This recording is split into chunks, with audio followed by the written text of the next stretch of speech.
যখন ব্যক্তি নিরাশার জালে বাঁধা পড়ে তখন একটাই অস্ত্র যা তাকে রক্ষা করতে পারে,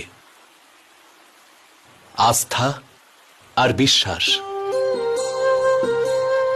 মহারাজ জনকও এই বিপর্যয়ের সম্মুখীন হওয়ার জন্য এই মহা অস্ত্রেরই প্রয়োগ করলেন। তিনি ঋষি শতানন্দের পরামর্শে চন্দ্রদেবকে প্রসন্ন করার জন্য মিথিলায় এক মহাযজ্ঞ আরম্ভ করলেন। কি অদ্ভুত সংযোগ মহারাজ! আপনার মাতা পিতা সন্তান সুখের জন্য যজ্ঞ করলেন, আর মহারাজা জনক সন্তানরূপী প্রজাদের সুখের জন্য মহাযজ্ঞ করলেন।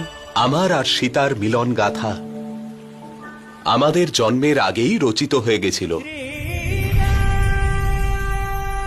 এরকম প্রতিকূল পরিস্থিতিতে যজ্ঞের আয়োজন করা তো অত্যন্ত কঠিন ছিল, তাই না মহারাজ? নিঃসন্দেহে, কিন্তু তখনও মহারাজা জনকও কোনো অবস্থাতেই আশা ছাড়েননি।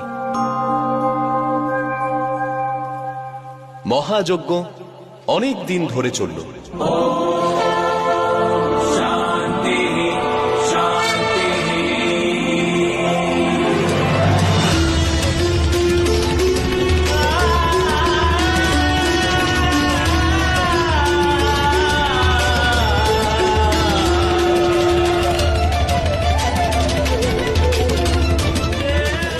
মিথিলাবাসীদের অবস্থা দিনকে দিন খারাপ হয়ে যাচ্ছিল।